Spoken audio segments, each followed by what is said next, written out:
بسم الله الرحمن الرحيم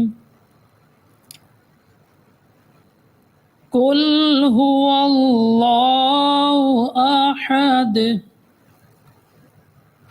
الله الصمد لم يلد ولم يولد ولم يكن له كفوا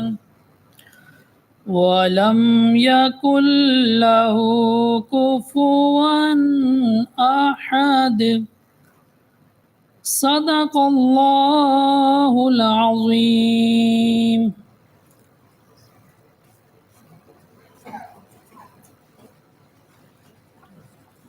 Thank you, Khurram, for the beautiful recitation. Our panel for today's talk has 3 speakers from diverse sectors. Our first panelist for today is the former chief economist of the government of Pakistan, who has also previously served as an advisor to the Ministry of Planning, Development and Reforms. He has a central banking experience at the State Bank of Pakistan, where he conducted compliance and risk-based on-site inspections using CAMEL's framework. Currently, he is associated with KSBL as Professor of Economics and Strategy. Ladies and gentlemen, please welcome Dr. Nadeem Javed.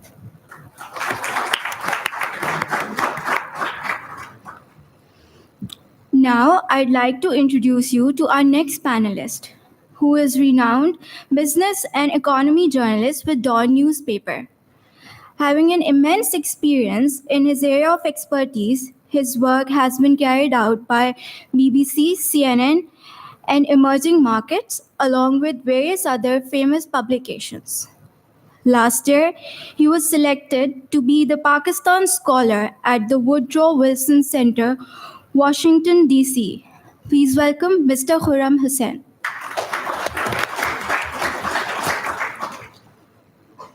Our third panelist holds over 15 years of experience in the fields of economics, equity research, business development, and financial capital markets. He has worked as ex-Chief Executive Officer, EFG Hermes Pakistan Limited, and on leading positions with renowned firms like Kasab Securities, JS Global Capital, and many more. Currently, he is serving as Managing Director for Next Capital. Please welcome Mr. Muzammil Aslam.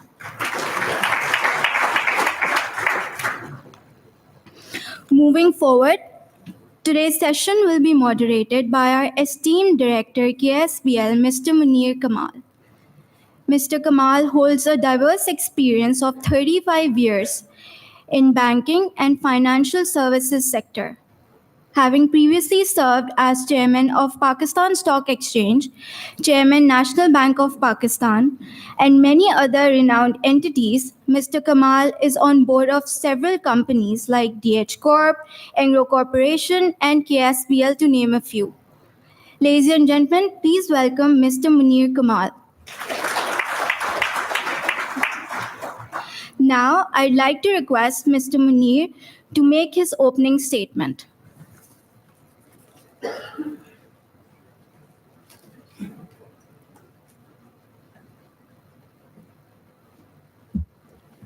Bismillah ar-Rahman ar-Rahim. There was a Greek finance minister in 2015 who was negotiating, and that poor man has a tough task. He was negotiating on the one hand with the troika of lenders to Greece, led by Germany, I think, and at the same time he was negotiating with IMF. Took him about 7-8 months for that. He resigned and left. He made a very nice statement, not nice, but very interesting statement. He said, I was the finance minister of a bankrupt state, struggling to negotiate the escape of my people from a debtor's prison. Now, we've seemed to have become very accustomed to that debtor's prison. And it has become a 5-yearly routine for us now that every 5 years we shave, we take a bath, wear a nice suit and present ourselves to IMF. 2008, 2013, now again in 2018. Now, this one has stretched for a long time, but finally, कहते हैं देर लगी आने में, उनके शुक्र है फिर भी आए तो. We finally settled with IMF, and there is an agreement that has been signed. But everybody is looking at what's happening in the economy. Obviously, when IMF comes, the economy slows down, and it is very obvious that for the next 2 years, it's going to be really tough. Hopefully more predictable than what we went through in last 1 year, but it's going to be very, very tough going for Pakistan. So we decided, we were thinking at the school, that we should have some kind of a seminar, and we discussed who should we call, Shabbar Zaidi, Hafiz Sheikh, but we said no. Let's start with the people who will speak their mind and who are looking at the economy from different angles. And we have a very interesting panel today. Khurram, of course, takes a helicopter view. He writes beautifully. He understands not only the style, but the content of his articles every week that one reads. He understands Pakistan. He understands Pakistan's not only economy, but the politics are also. And obviously, you need a combination of that to understand where this is. So we came pretty quickly to the conclusion that Khurram should be there. Our own Dr. Nadeem Javed, who has spent last 5 years in the government, knows CPEC increasingly well, was the chief economist working with SN Iqbal on all the planning commission issues. And now, luckily for us, he's back. He's now professor of economics and strategy at KSPL. And the final participant, Muzammil, is one of my favorite people. We wanted somebody who कहते हैं ना जो बाजार से हो, जिसको issues नजर आ रहे हो पाकिस्तान के from a different angle. So thank you very much, all of you, for coming here. And by the turnout is very obvious that they really want to hear you. I will start first with Muzammil, and then we'll go there. Aye, Muzammil.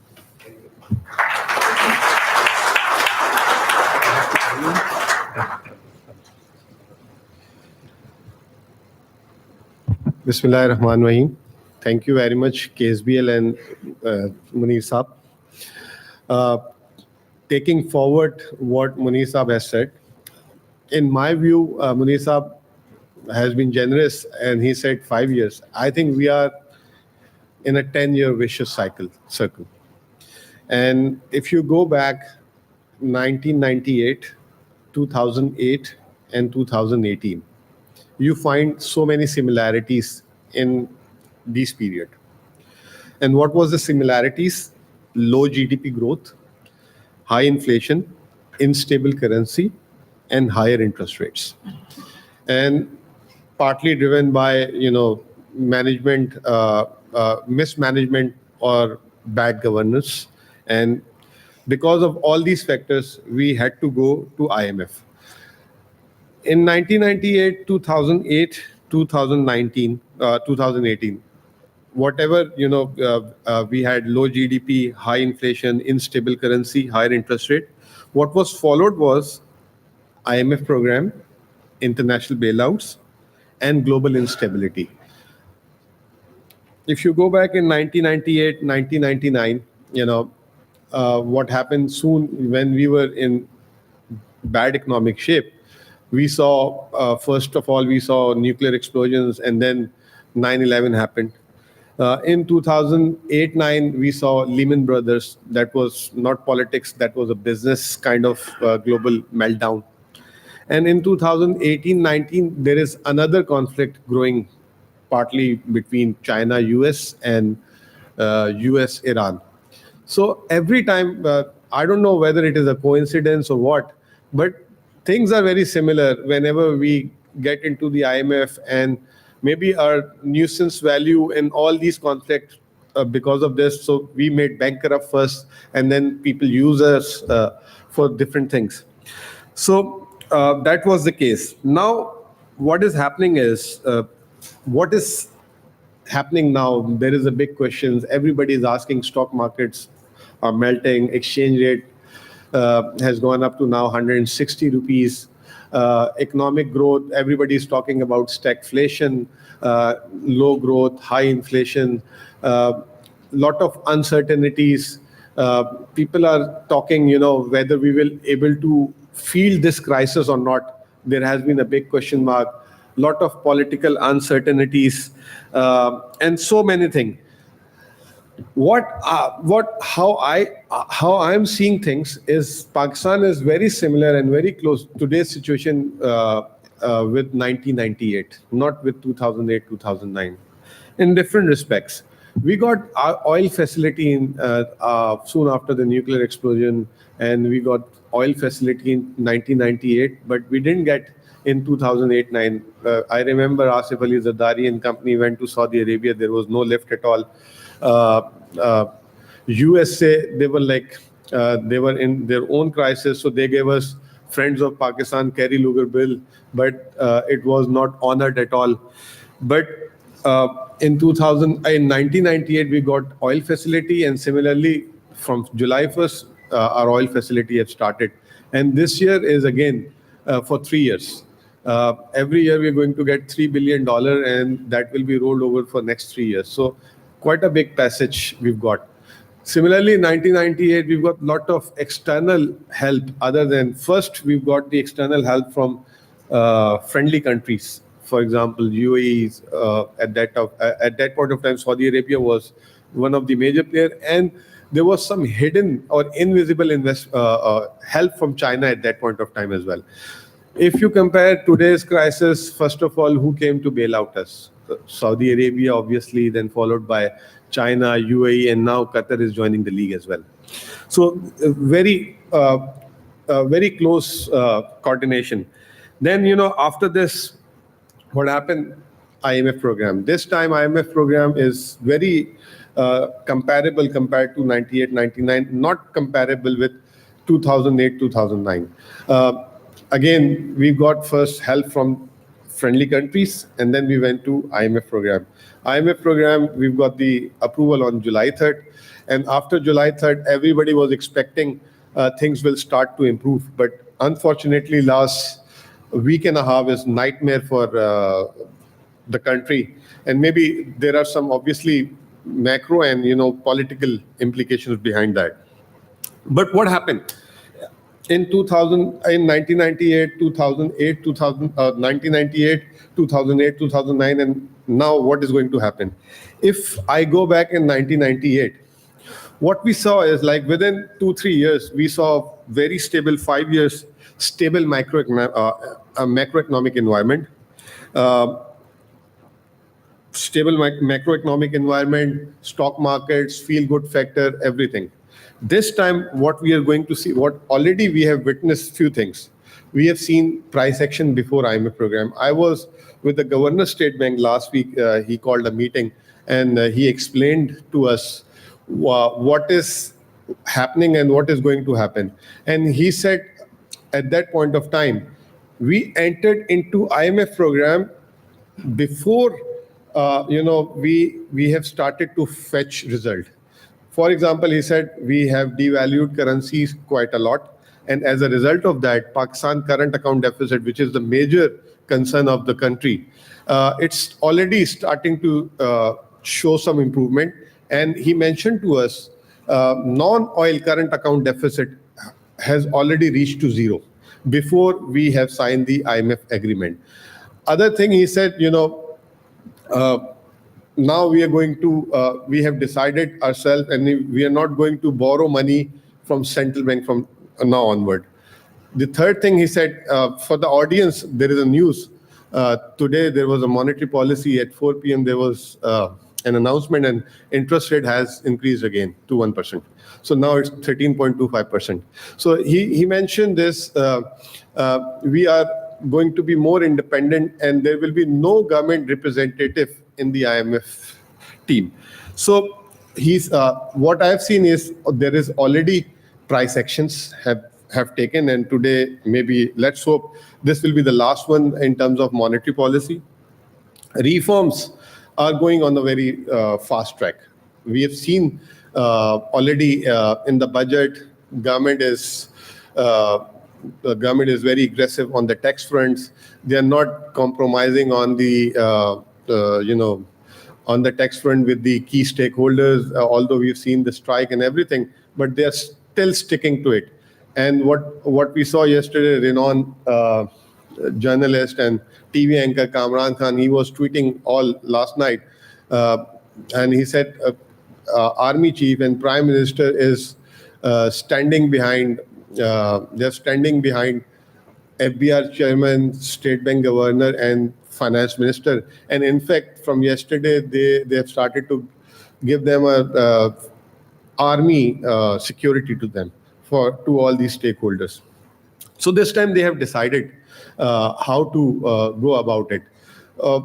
We have done some mistakes in 2000 while we were recovering in 2002 to 2007, and we have done the same mistake between 2013 to 2018. Whenever we've got the bailout, we started to concentrate on GDP growth, and that GDP growth in 2002 to 2007 it was consumption-led growth, and again in 2013 to 2018 it was consumption-led growth, and partly some investment-led growth as well.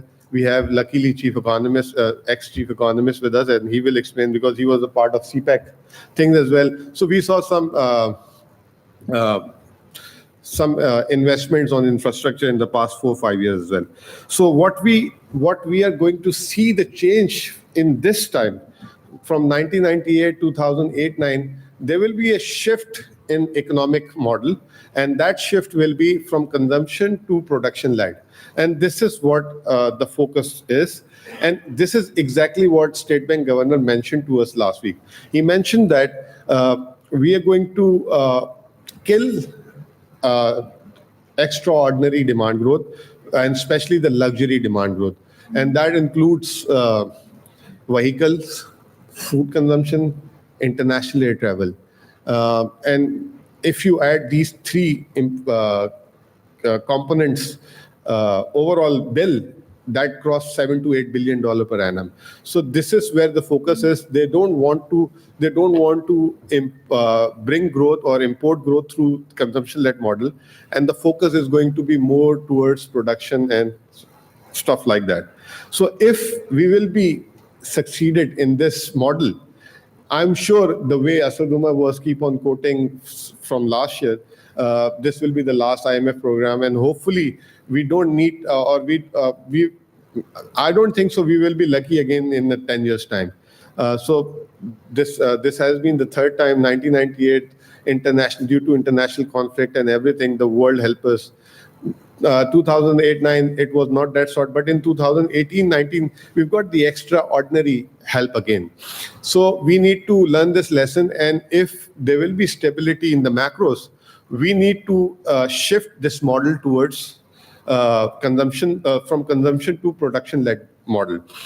And lastly, there is always a lag effect in terms of stability, in terms of overall growth and everything. As Munisa said, we have another 2 years to go, and next 2 years will be more painful. What I am seeing is interest rate, we are near peak now. Maybe, I don't know, it depends on inflation data, but the street forecast for inflation is it is not going to cross 11%. So today we've seen 13.25% discount rate, and State Bank benchmark is 2% plus inflation. So real interest rate should be in 2% positive range. Similarly, if you've seen the IMF LOI, it has mentioned itself, Pakistan is near equilibrium in terms of exchange rate. So we might not see a lot of volatility or downside on that front. So if once these two things will stabilize, there will be increased confidence in the economy, and people will start to look into the economic fundamentals as then everything. And eventually we will see markets and everything improving. So I think the worst is behind us. Now, वो जो कहते हैं ना कि जब किसी को कोई बीमारी होती है, तो जिस दिन आपका ऑपरेशन होता है, तो उस दिन तो आपको वो जो है बेहोश करके जो है आपको ऑपरेट कर देते हैं. पेन परहेज के टाइम पे शुरू होती है. जब आप हॉस्पिटल से घर आते हैं तो आपको कहते हैं आपने खाना इस तरह खाना है, उठना इस तरह है, एक्सरसाइज करनी है. That is more frustrating time period. तो मेरे ख्याल से ऑपरेट हम हो गए और we are out of hospital. अब हम घर आ गए. अब परहेज का पीरियड है. तो परहेज में जो है ना, फिर जब आपको खाने का दिल चाह रहा है, आपके घर वाले खाने नहीं दे रहे कि आप बीमार हो, तो वो आप फ्रस्ट्रेट होंगे. तो now we are currently in this position. Thank you very much.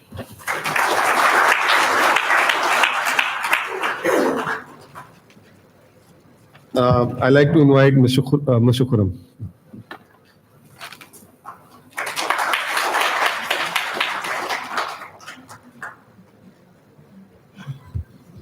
Thank you for that. I always find it a bit difficult to speak at these events because being an ordinary journalist standing next to people accomplished in the markets or even in government service, it's rarely easy because as a journalist, the only expertise that I can claim that I have is journalism. And as a journalist, all I do is I follow the story. I'm not an economist. I'm certainly not a trader in the markets. I don't know what it's like from inside. And I've never worked in government policy, nor do I intend to. So when you follow the story, the few things that you do begin to learn is the important role of that people play in fashioning outcomes and in determining the course of events. Who is sitting in what chair? What is that individual's instincts? How does that person view things? That's pretty much the only expertise as such. And then, of course, very often you follow the story in Pakistan for long enough, and you begin to realize that the same thing is happening over and over again. This country is stuck in a circle.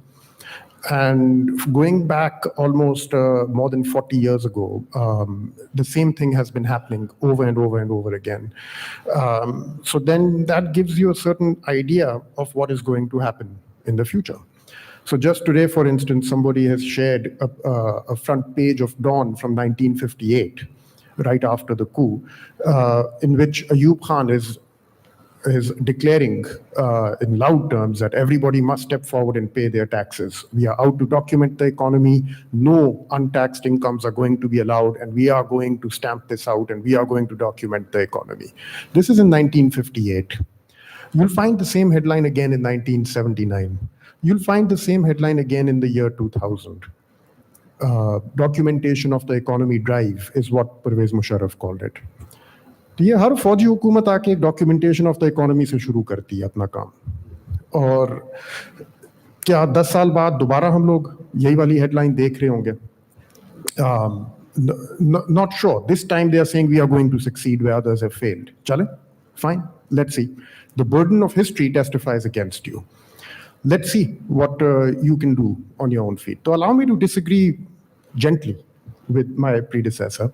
I don't think the worst is behind us at all. So let me just very quickly share my view, forward-looking view, and since I was introduced as somebody with a helicopter view, let me take the helicopter view and share 3 separate scenarios looking forward from this budget and from the IMF program. One short-term, one medium-term, one long-term. In the short term, there is one thing that is different about this IMF program from the preceding 3 ones. The program in 2002, the program in 2008, and the program in 2013 were all signed at a time when Pakistan's relationship with the White House, I won't even say the US government, but specifically the White House, were good and they were functional. This time round, that relationship is in the doldrums, bilkul. And you might recall the New Year tweet sent by Donald Trump last year in 18, where he said that these Pakistanis, they've taken our money, they've given us nothing in return, and there will be no more Mr. Nice Guy, and we are going to get tough on them. And that had been preceded by the announcement of Alice Wells and her South Asia policy in August of 2017. Those events had set off alarm bells within the establishment over here. And there was very, very deep concern that this rupture in ties with the White House bodes very badly for Pakistan. So every time Pakistan has implemented an IMF program, when our relation with the White House is good, that implementation has been smoothed over by the fact that we have somebody in the White House we can call and tell them कि यार ये IMF वाले बहुत हमारे साथ ज़्यादती कर रहे हैं, उनसे please कहो. और वो हो जाता है. Then somebody from the Eisenhower building makes a call to the IMF mission chief and says, hey, take it easy a little bit on them. And we managed to make it through. This time round, that hasn't happened. This time round, Pakistan has been made to sign an agreement that is entirely built around a revenue target. If you read the letter of intent, there's not much else in it. even the structural conditions that we have agreed to, such as changing the State Bank Act, for instance, to enhance state bank autonomy, for example, even those, when you read what changes they are asking for, those changes are to support the revenue drive, because they are saying now you are not going to borrow from the state bank at all. And you will write that into the act, meaning the state bank will be prohibited from lending directly to the government for support. Because as you know, state bank lending to the government is tantamount to printing of money. So the revenue target is at the very core of what the budget has just unveiled. There's no as such serious effort at tax reform, for example, other than we're hearing of a lot of reshuffling happening in the FBR. There's no real reform in terms of structural reforms for the public sector enterprises. All they've committed to is that down the road, we will give you a plan to decide which enterprises to keep, which ones to privatize, what the model will be for keeping them. The only commitment they have made is a 3-year commitment to take revenue collection from 4 trillion rupees FPR taxes, 4 trillion rupees in the outgoing fiscal year, to 10 trillion rupees plus in 3 years by the time the program ends. And to do that, they are saying this year alone, we will increase the whole tax revenue pie by 1.5 trillion rupees. In order to do that, they are now coming down hard, very, very hard on undocumented services sector people. This is not the first time we've seen somebody do this. डंडे के जोर पे आके traders के पास जाके कि तुम register करो अपने आप को. You've been given an opportunity with the amnesty scheme. Those who did not take advantage of it will now be dragged to the tax man and whatnot. And we are seeing the results of it. Industry is shutting down in many ways. Textile industry is issuing increasingly alarming statements. Our inventories are piling up. The domestic market is shutting down. Nobody is lifting the stocks because it's become unworkable for us on these terms.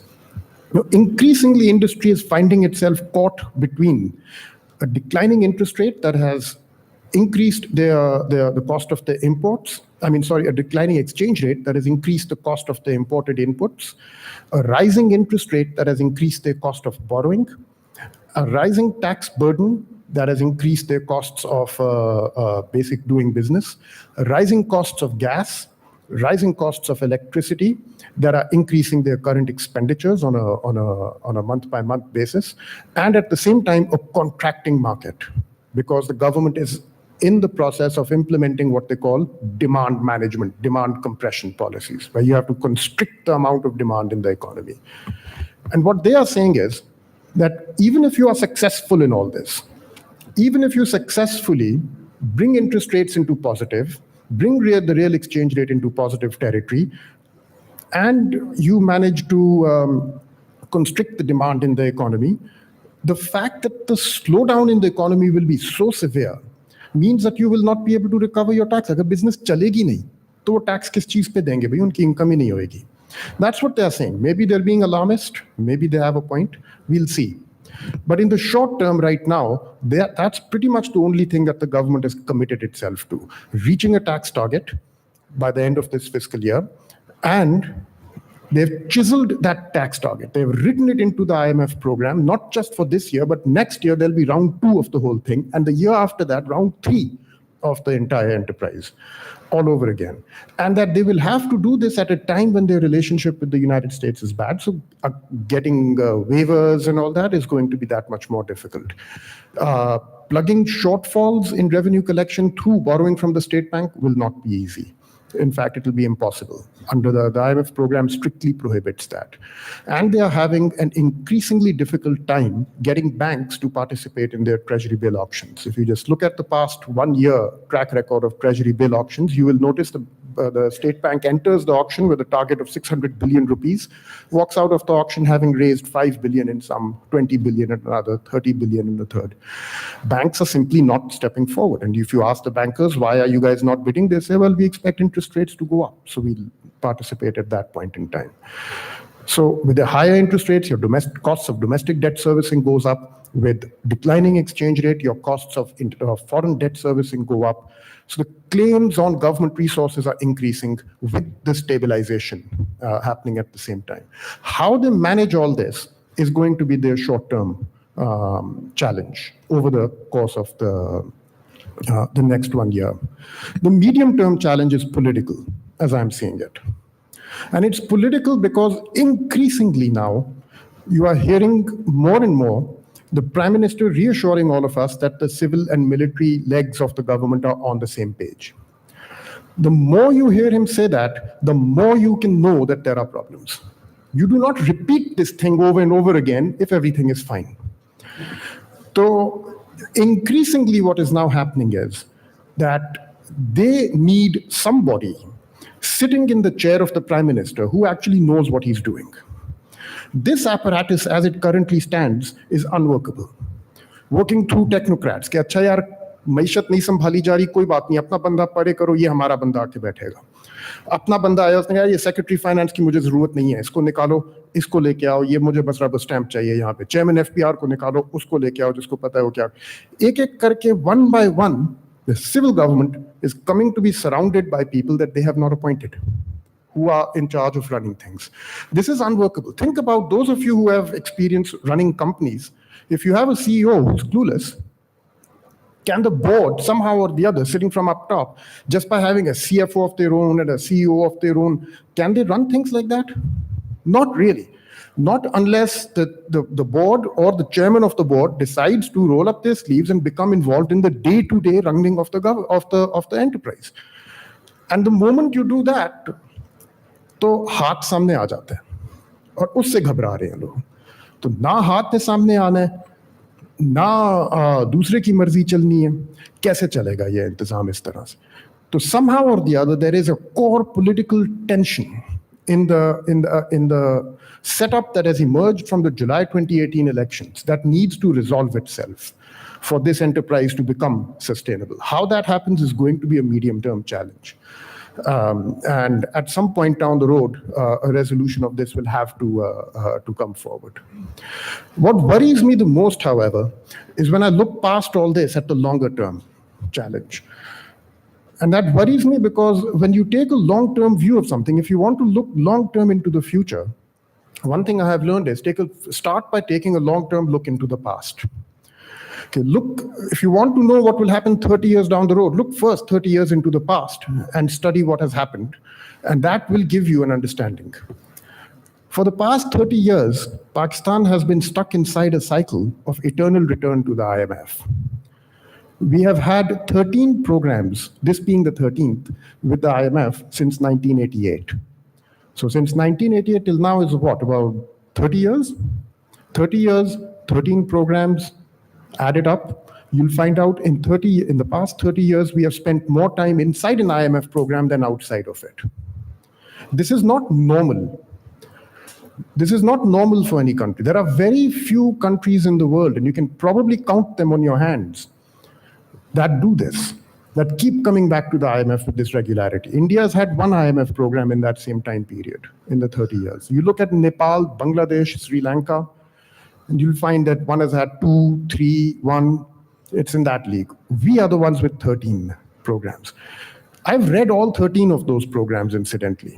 When I was at the Woodrow Wilson Center, that was my research. I went to the IMF archives and I read the material that has been declassified. They all read the same. They're all saying the same thing to Pakistan. So what is happening is that every few years, the cycle, the way it repeats itself in Pakistan is that every few years, Pakistan runs out of foreign exchange reserves, goes to the IMF, asks for a reserve support facility of some sort. Using the IMF program, we get other money coming in from the multilateral agencies. And then based on those inflows, we go to the international capital markets, float a few bonds, we get a few more. A billion here and a billion there. And at the end of the day, like right now, their financing plan is about $38 billion for the course of the entire IMF program. Some of that is World Bank, some is ADB, some is Islamic Development Bank, and some of it is from the private capital markets. Incidentally, they have to retire $38 billion of external debt in the same time period. So net, you'll end up where you are. But as a percentage of GDP, your external debt goes down. I hope you can follow that, right? That's the big plan regarding the reserves in this program. That's pretty much all the government is going to be doing. But the question is, why does this story keep repeating itself? Because every time we run out of reserves, we implement this entire thing. It's always the same. Sometimes we supplement the whole thing by going to friendly countries and asking for an oil facility or $1 billion or $2 billion there. And sometimes that works, like in '98 it worked. Just now we've seen close to $7-8 billion from friendly countries as a short-term loan, not as a gift. Fair enough. But every time the reserves begin to rise and they reach some sort of a peak, then there comes an inflection point. When they hit the inflection point and they go on the downward trend, and that inflection point we last hit in November 2016, when reserves had peaked at about, I think, just above 5 months worth of import cover, which is considered, fairly healthy. But once they start going down, the downward graph never stops. Now, if you look at the reserves by import cover of other countries, you'll find they all follow a cyclical pattern. They go up and down, but as they go down, the rise back up is automatic. In our case, it never ends. So something is broken. Something is broken because our economy, as it grows, it burns its own fuel. It burns its own foreign exchange reserves, and it burns them till they are gone completely. If this is what we've been doing for 30 years, that every 3, 4, 5 years, we need some external big brother to come in and bail us out and pick us back up and put us back on our feet, how much of an assurance do we have that from today till 30 years down the road, this trend will continue, that somebody from outside will continue to come in and pick us up and put us back on our feet? You see, what has happened is 30 years of being helped out by bigger partners has instilled in the Pakistani political class and the business elites of this country a sense of complacency. We don't need to worry. वो लोग आएंगे वो कर लेंगे. ठीक है ना, फिलहाल तो गाड़ी चलाओ क्योंकि we can't afford to lessen growth at this point. वो political बहुत उसके वो. But will that trend continue? Look at the trade war happening between America and China. Look at the deep-rooted crisis that is increasingly engulfing the advanced industrial democracies of the West that have historically been the ones who have come to our aid. Look at who we are running trade surpluses with and who we are running trade deficits with. Our surpluses are with the United States, the European Union, the United Kingdom. Our deficits are with Turkey, with Saudi Arabia, with China. Okay, so we withdraw capital from the advanced industrial democracies and we leak that capital to China for consumer imports and machinery, Saudi Arabia for energy and oil, Turkey for various categories of imports. How much longer can this trend continue? Can there come a point, maybe not now, but 10 years from now, where the advanced industrial democracies that have always historically come to our aid will be so engulfed with internal crises of their own that nobody will be around to hear our cries for help? And what happens? And this is a question I've actually asked a number of people, including a former central bank governor, including a former finance minister, people who have sat at times when Pakistan's reserves were running down and we were going to the IMF, that what happens if the IMF had not come? Can you play that situation out for me? Supposing our reserves are reaching less than 1 month of import cover, and we are going to the IMF and asking for help, and the IMF is like, sorry, we are too caught up right now. Abhi to Greece or Portugal ka default was nothing. We are now dealing with France and Italy and Germany approaching default or whatever. Play it out 10 years down the line, who knows what's going to happen. What happens if one day these cries for help are not heard? That's my nightmare. 10 years down the road, 20 years down the road, who can assure me that this cycle will continue indefinitely to play itself out? So the long-term risk that Pakistan is, the biggest risk that Pakistan faces over the long term is the fact that as a country and as an economy, we are financially unviable. And we need constant injections of support from the outside world in order to keep the viability of our machine going. What happens if one day that injection doesn't come and the machine stops? We have some examples of countries where this has happened. Venezuela is the most recent one that where we've seen the machine just completely stopped. Nobody's coming for help because the country had been placed under sanctions by the United States. And you've seen the kind of circumstances that were created over there as a result. I sincerely hope that we will not land up in a situation like that in the long term. We are nowhere near it right now. I don't think anyone needs to worry that abhi hone wala hai. But 15 saal baad, 20 saal baad, can something like that happen over here? That is a question that haunts me. And I wonder, and it haunts me because I have children growing up in this country. I don't want to start looking now and saying, "Acha, dusri nationality le lo kahin jaan." I have to now think about where things are going to be 50 years from now in this country, and who's going to come to its aid. So, with these three things in mind, the short, medium, and long-term risks in mind, what now I'm looking for as a journalist, as I read the economic language and the political language written on the walls, is where are there sources of support that can help Pakistan break this cycle? Getting revenues up is certainly one example, but the game is actually bigger than revenues for us.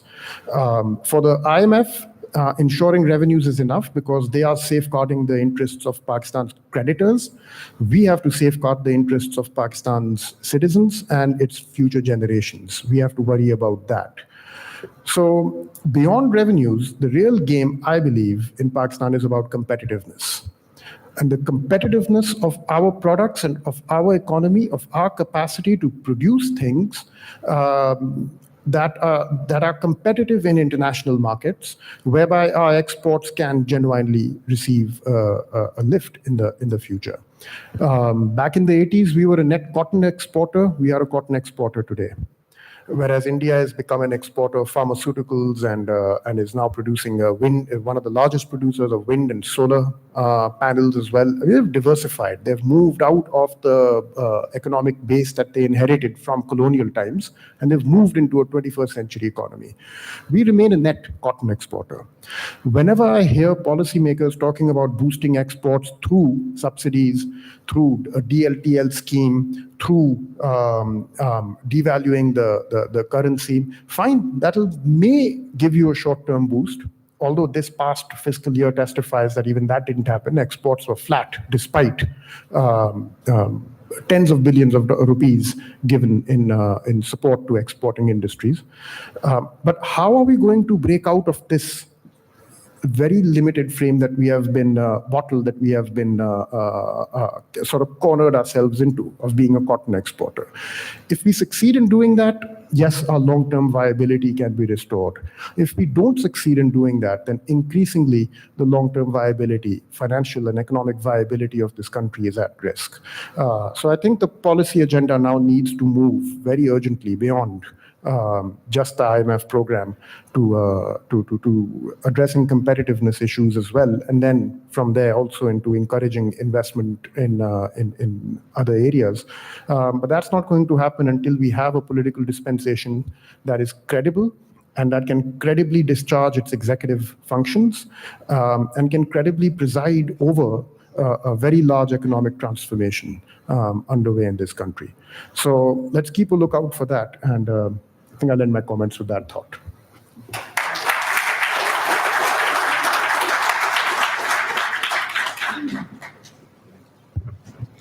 Now, I'd like to call Dr. Nadeem to share his views on the topic.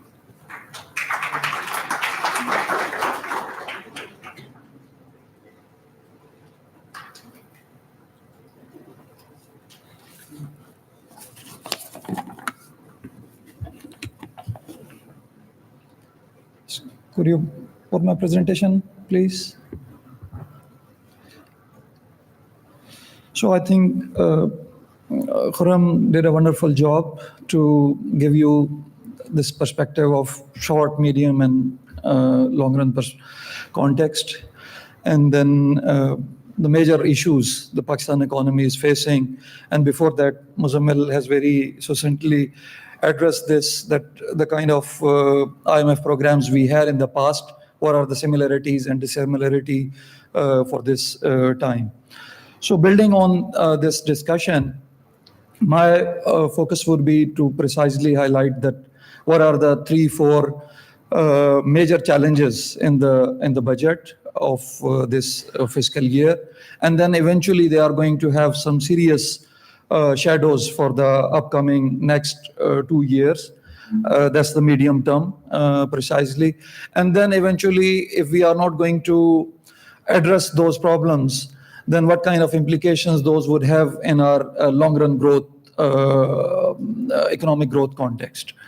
So in this, sorry. So in this context, the major problem in this budget is, like, for example, this revenue target, which Khurram was also highlighting, that the whole IMF program is designed around revenue mobilization. But unfortunately, the kind of growth trajectory country was riding before 2019-18, it is now in a, much difficult situation, keeping in view that 5.8% to now you are around 3.2%. So with this faltering economic growth, it's less likely that you can achieve this 555 target of revenue collection in Pakistani settings. So if this is an issue, so on the other side, if you look at the government has planned that roughly around 460 billion rupees will come from provincial surpluses. That means that the provincial governments are going to collect revenue and they are not going to spend that on their annual development plans or for their recurrent expenses. So eventually this will be the contribution from the provincial governments to the federal government, and that is less likely in the near future that's going to happen, because if as I remember the outgoing of the PMLN government, we kept this provincial surpluses at 160 billion rupees, and unfortunately we ended up having 40 billion deficit in the provincial context. So this 470 billion from the provincial surpluses, and then there would be a kind of a shortfall of roughly around 600 to 700 billions in the revenue mobilization. That's going to make around 1140 billion rupees. There would be a shortfall on the revenue side.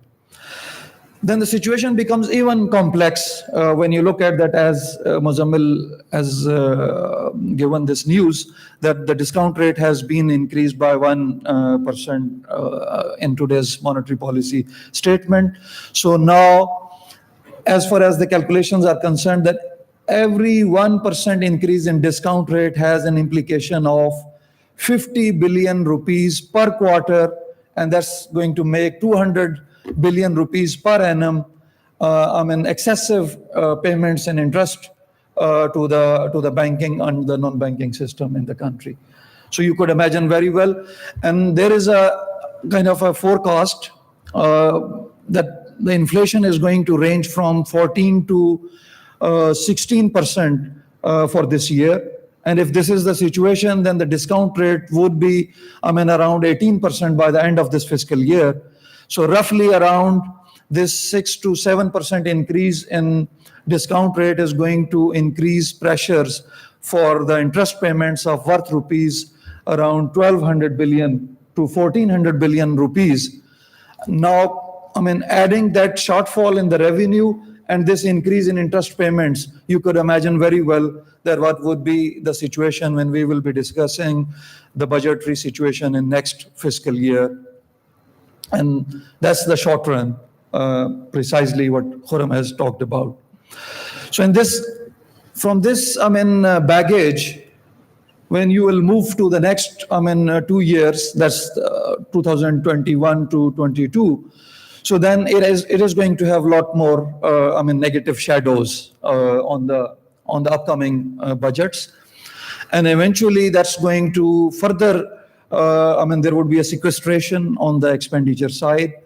And as far as the situation on the demand side is concerned, that because most of these monetary and fiscal policies, these are the kind of tools to manage the aggregate demand in the economy. So now the figures are showing that most of the aggregate demand has been killed. The growth rate has fallen from 5.8 to now 3. Year target is 2.4%.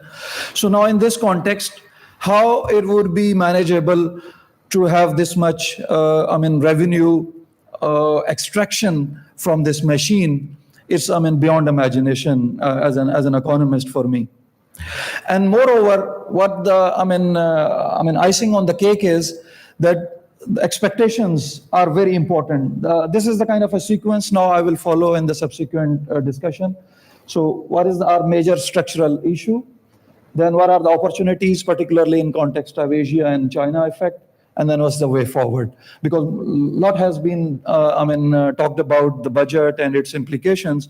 So now I will be more futuristic on these dimensions, that particularly the most of the CEOs and top leaders of the businesses are over here. So that if you have to look at into this kind of scenario and you have to operate, so then what is the way forward, and what are the, significant, you can say that contribution from economic literature, from global financial crisis, that some of the firms, and particularly those who have survived that downturn and the economic context. So what were the salient features of those firms? So if you are going to opt those salient features, then might be you are going to perform better in this kind of a worst kind of situation that's imminent from the figures now.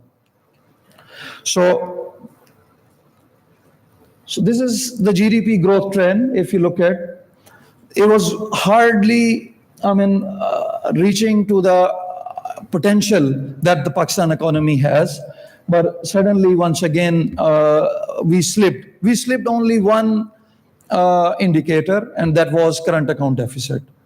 And it was precisely due to the reason that roughly around 22,000 megawatt is the total, generation capacity of this country.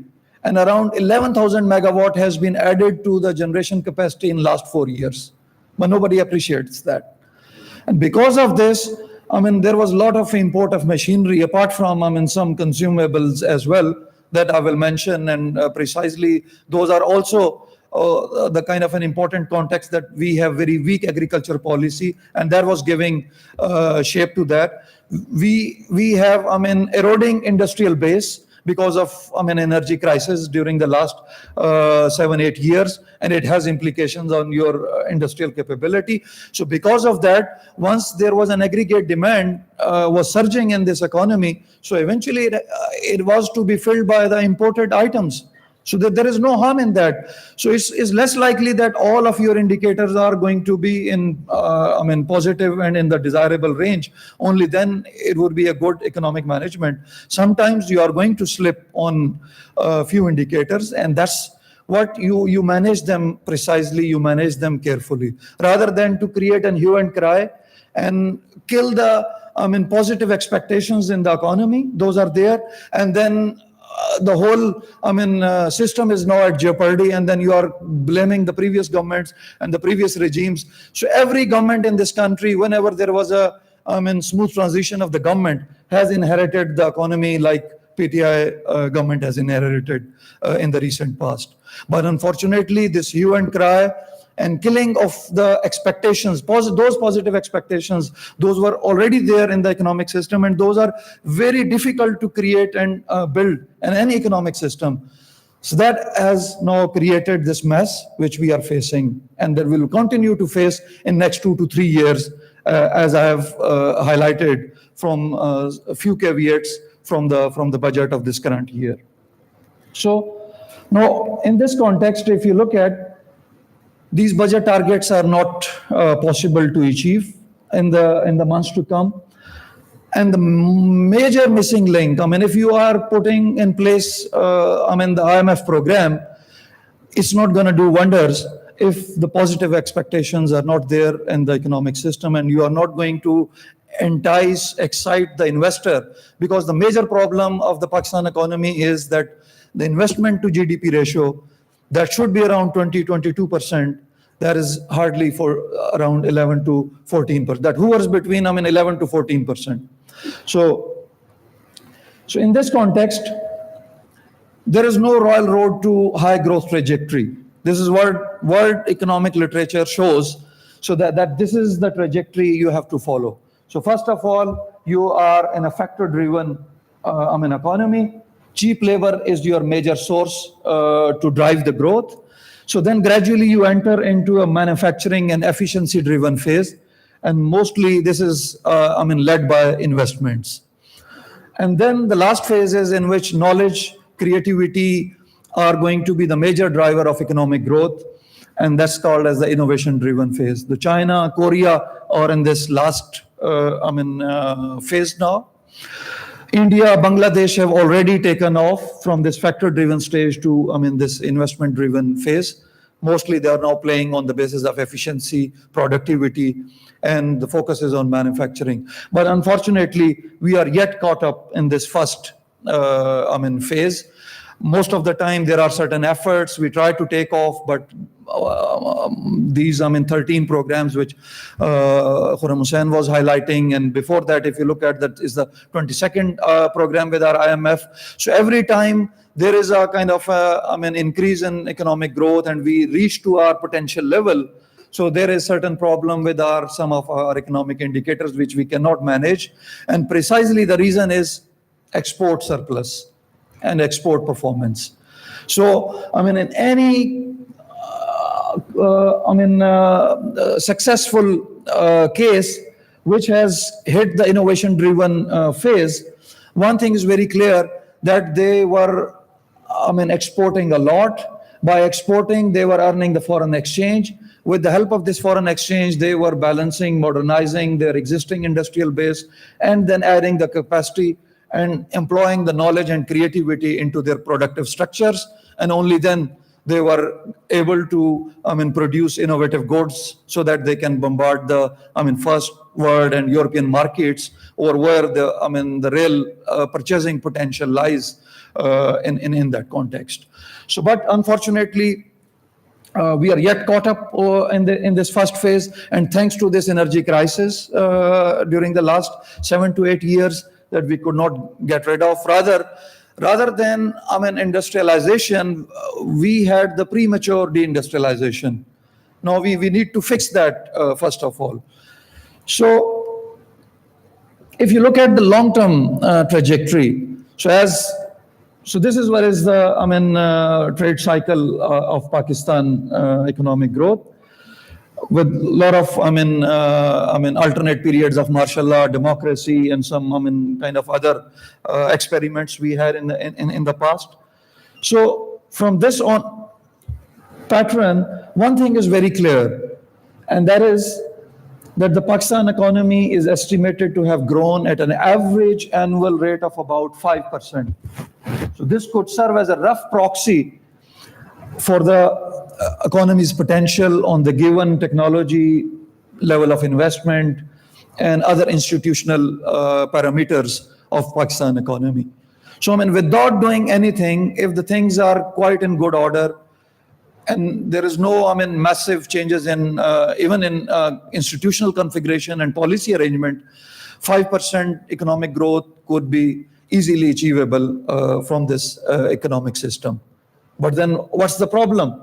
The problem is, if you look at this decreasing trend, that is because that the total factor productivity, this is a term we economists use, that basically gives an indication of the efficiency of an economic system.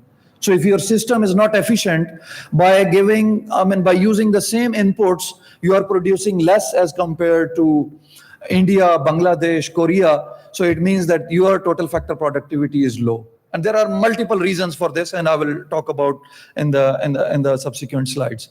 So this is precisely what Khurram was highlighting about competitiveness. So the competitiveness is a kind of an umbrella term, but precisely in competitiveness, 70% contribution is from this total factor productivity.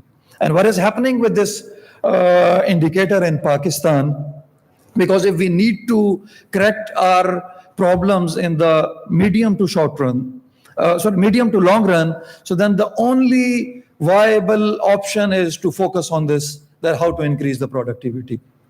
Because the reason being, the kind of productivity at the time we have, I will show you in the subsequent slides, it is at least 3 times low as compared to China, 2 times low as compared to India and Bangladesh.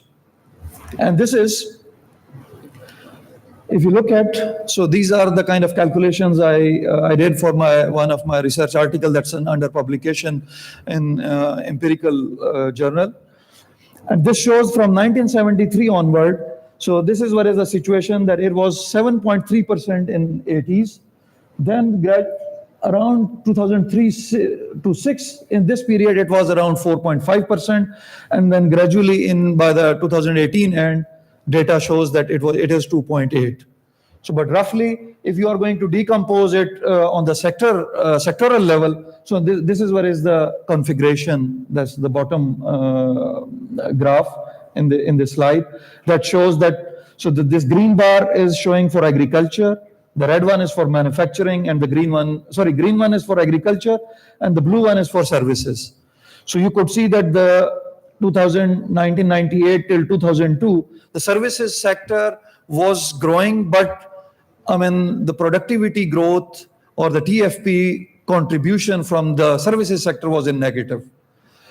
And similarly, if you look at in the subsequent years, so this is what is the situation, that it is hovering between, 2.2 to 1.8%, and then its contribution to, translated it into the GDP. So if this is the situation, then how to fix this? A lot of studies have been carried out, and the shelves of the Planning Commission are filled with these studies, which show that 24.2% growth rate potential is lying somewhere in the economic system. It is, 6.4% by just improving the, energy gap, 3.75% by improving the crop losses, 5% by improving the transport sector, and so on, by 6% environmental degradation, 1% by, making the judiciary to work, efficiently. So, if you are going to decompose this 2.4%, divide by 5 or 6 or 7, so you are going to have 3%. So you add this 3% into your long-run potential of 5%, which I have shown you in the previous slide. So that's roughly going to make around 7.5%. So 7.5% growth rate is achievable in this economic system, but the focus should be on the productivity improvement. And this, when we call it productivity improvement, it also includes the SOEs, or where, we are spending more than 500 billion rupees per annum just to keep them alive.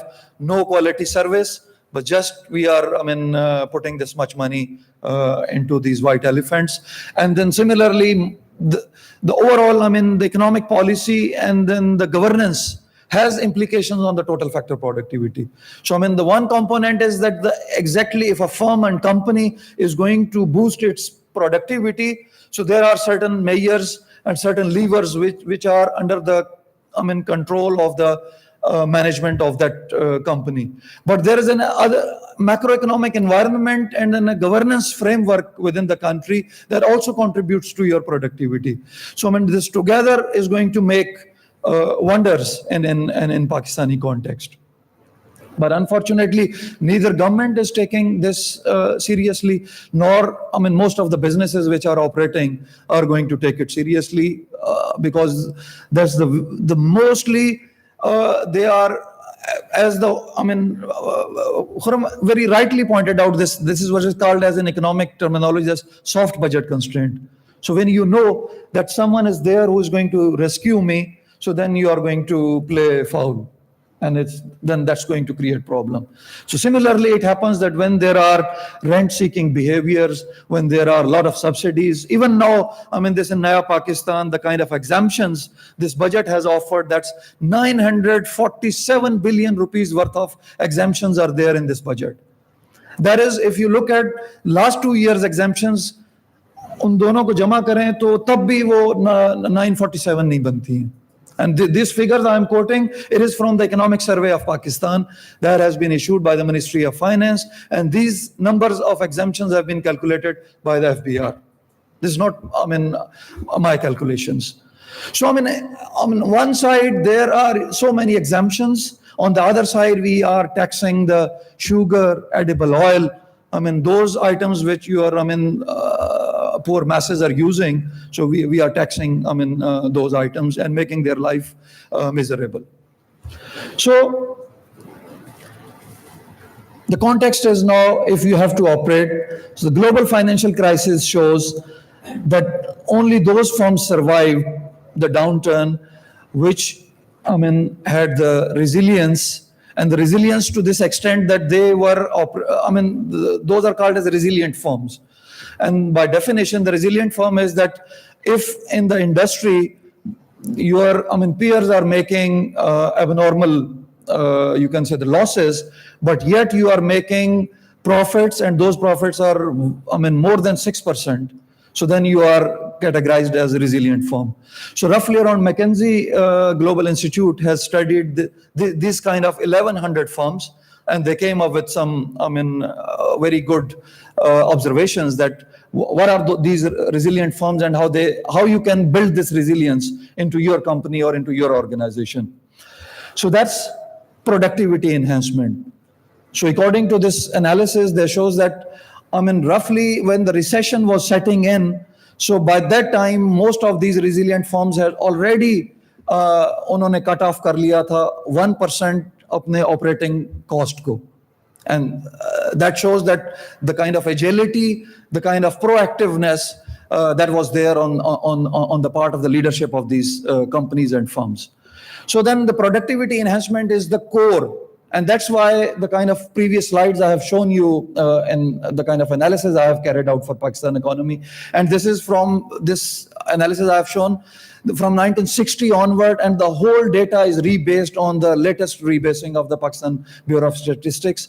All the modern techniques have been used in which you account for knowledge and training component in your total factor productivity calculations. Which I have also used the coefficients for all these aspects, which I have carried out by the PSLM survey. These are not hypothetical numbers. From 47,000 households are being surveyed every second year. And on that basis, you came to know that what is the level of, apart from literacy, the kind of education, training, and HRD context. So those parameters have been used to calculate these numbers. And according to these numbers, we are 3 to 4 times low on productivity aspect vis-a-vis China and Bangladesh. So then, of course, you need professional trainings, the very primitive and old method, then moving to the quality audits, and then more integration, particularly the market and the supply chains. That's the core area or where once again the Pakistan is lacking.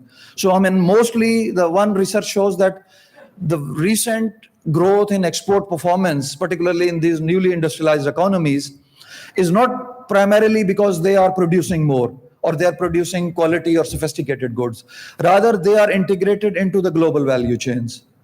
So only then you can get access to the big markets. Otherwise, it's less likely that if you are producing quality product and you are not integrated into the markets and the global value chains, the supply chains, less likely that you can make any dent on your performance.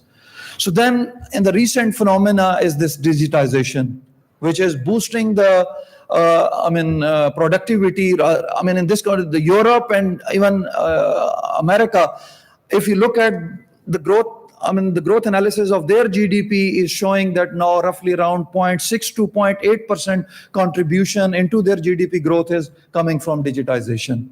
But unfortunately, we are lacking behind on this front.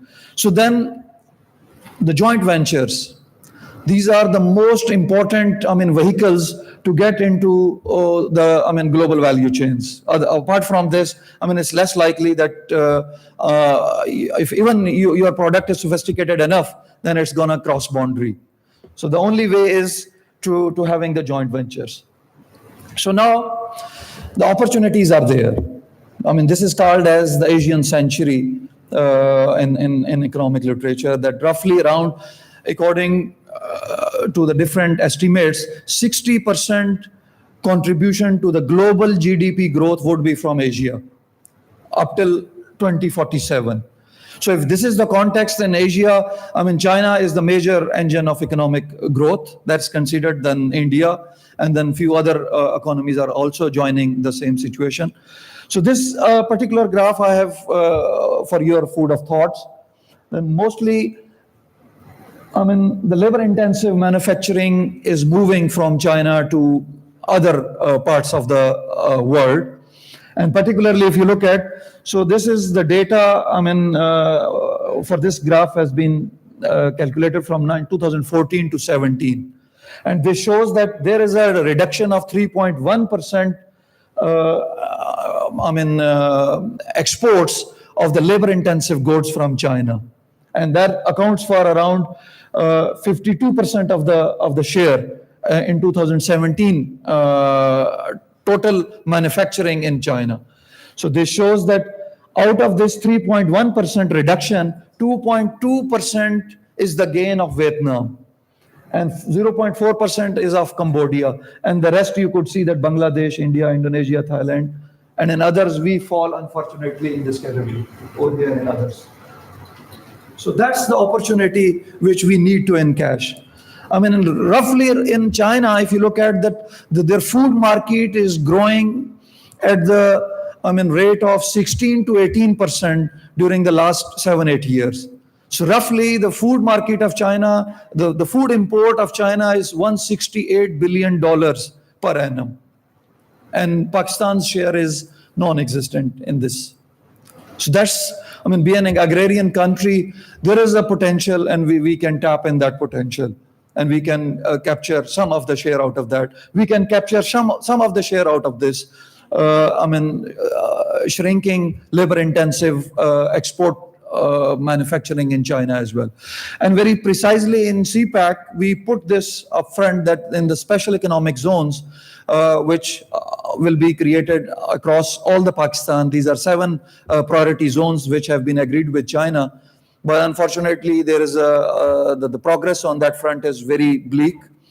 The kind of last time we had the meeting with Chinese side, it was February 2018, when all the feasibility studies of these special economic zones were handed over to China. And up till now, there is no news from that side, and nobody is actively pursuing that.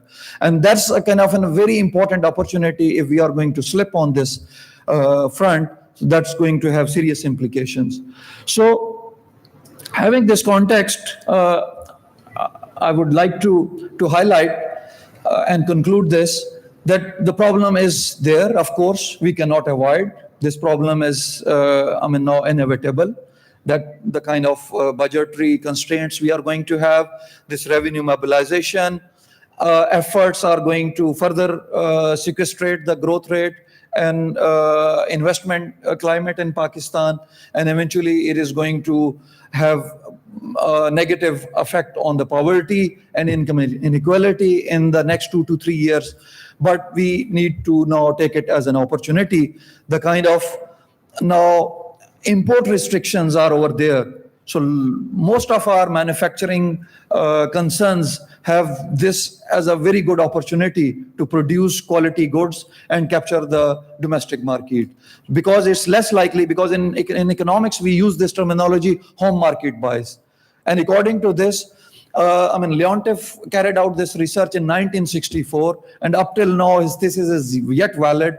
And this shows that is less likely that you are going to produce something merely to export it to the rest of the world. So in first instance, you produce something to cater the domestic market, and gradually you build the sophistication, and then your product is good enough that it's going to cross the international boundaries. So in that context, most of those goods which we were importing from China and some other countries, or even, those were being smuggled from the rest of the world. So now, keeping in view the high regulatory duties, high tariffs, so there is a possibility that, local manufacturers can produce them, keeping in view that now 11,000 megawatt of electricity is already onto the national grid. Energy crisis is almost settled. So the cost of capital could be a problem, but eventually there are, many innovative ways to deal with this. And apart from this, China is offering lucrative, opportunities apart from, this Asian context, because the Asian trade is also gradually increasing, and Pakistan need to take its due share out of this regional trade. Otherwise, if we are going to miss this train, this opportunity, it is going to have serious implications in the long run. Thank you for your attention.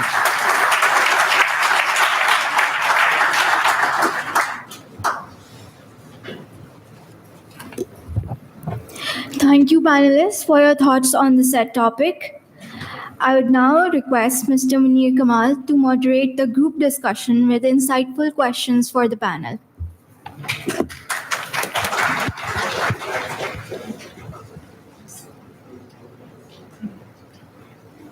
Thank you very much, Khurram and Dr. Saab. Our third panelist had to leave because I think after increasing the interest rate 100 basis point, the governor wants to have a chat with some of the market players. So he was one of the 9 or 10 people he's called. So I said, no, ki Mubarak baat, ab jaiye jaldi se pooche. But let me start from, Khurram gave a very good talk of, and that's why I wanted to invite him here, that he has got a helicopter view. It's not in isolation that an IMF agreement is being, we were forced towards a certain type of IMF agreement. And the implication of Uncle Sam, whether they're smiling at us or not, and this time around, you're absolutely right, this time they were not smiling at us. And as a result, one of the things I think nobody mentioned here, can you imagine in IMF agreement, there is an FATF issue. So you could do brilliantly on your budget deficit, the exchange, and everything, interest rates. You followed the full stop and comma of all the economic dimensions given. And if you fail in FATF, they can say, sorry, guys, you failed. So it's a complicated one. Never before in the history of Pakistan, this kind of an IMF agreement, any government has faced. So let's be absolutely clear, this is not a normal thing. I will ask you, Khurram, because you've given that, and I'm so happy that you brought in this factor of this is the first IMF agreement in which United States of America is not as pleased with Pakistan as they used to be previously. But give us your thoughts. At the same time, the difference between now and the previous agreements, we have a strong already arrived, another neighbor of ours, which is going to be the biggest single economy in the world in a matter of a couple of decades. And the good news is, so far, we've got brilliant relationship with them. We had excellent relationship and continue to have excellent relationship, military, diplomatic, political, but now that is graduating into a massive economic relationship as well. So this China counterpart, is it enough influence to make United States of America feel the pressure that they can't dictate terms on their own on Pakistan? The short answer is no. I think it will be many, many years before China's trajectory takes it to a place where they can replace the United States and its influence in the foreign policies of other countries. For us in particular, I think we need a much greater understanding of what exactly is driving China's outward expansion, because that has ramifications for what exactly they are coming to Pakistan for. I know that Nadeem Javed and the government that preceded this one and the one under which he worked was very optimistic, took a very optimistic view of what Chinese investments can do. And on numerous occasions, I heard Hassan Iqbal talk of China's investments in Pakistan and compare it to the Marshall Plan almost, right? In one occasion here in Karachi, I actually heard him do that as well. Because there were diplomats from Western countries present, he told them, this is something you should have done when the Afghan war ended in the early 90s, and you owed this to us, and you didn't, but China has stepped forward. I tend to take a bit more of a skeptical view. I think that we need to see that there are very powerful commercial interests at play over here. We need to learn from the experience of other countries that have dipped deeply into the Chinese pie. And decide for ourselves. I don't think just given Chinese investments and interests in Pakistan by itself can yield some kind of a winning formula for us. I think how we utilize that investment, how we negotiate for ourselves a better bargain over here is absolutely crucial. And at the moment, I'm not convinced that that level of homework has been done, where the formation of the special economic zones is concerned, where the opening up of Pakistan's agricultural sector, which is where China's primary interest lies on agriculture, and also in the grant of lease for Gwadar. I'm not convinced that the level of homework that is required to really turn this into a winning proposition for us has been done. Good. I just carry this discussion forward because your involvement in CPAC, because you worked in the Ministry of Planning at a time when all this thing was being, when it came and you started working on it. Our problems, as both of you mentioned, one major issue is the reason why we get periodically into problems because our exports have not done terribly well. Just to let the people know that in 2002 or 2003, Pakistan's exports were $9.5 billion. Bangladesh was 6 or 7. Vietnam was about 17-18 billion dollars. India was around 44. India is touching 400 billion. Vietnam is touching 300 billion if they haven't crossed it. Bangladesh has gone to about 44. The problem with us was, and particularly last 5 years, we went up to $25 billion by 2013 and came crashing down to 21. Whatever the reason, compounding the problem. And the real problem for our foreign currency started, or the external account started in 2016, when for whatever reasons, the implosion took place. You're right, we reached 19 or $20 billion exchange reserves. We ended up 9 by 2018, just 2 years. And the current account deficit went up from 4.5 billion to a staggering 20 billion, galloping at 2 billion a month. And one of the reasons was lack of exports. Now, the question to you is, given your exposure to China and some of it, can we take serious export potential using CPAC, but planning in a much better manner than what we are doing right now?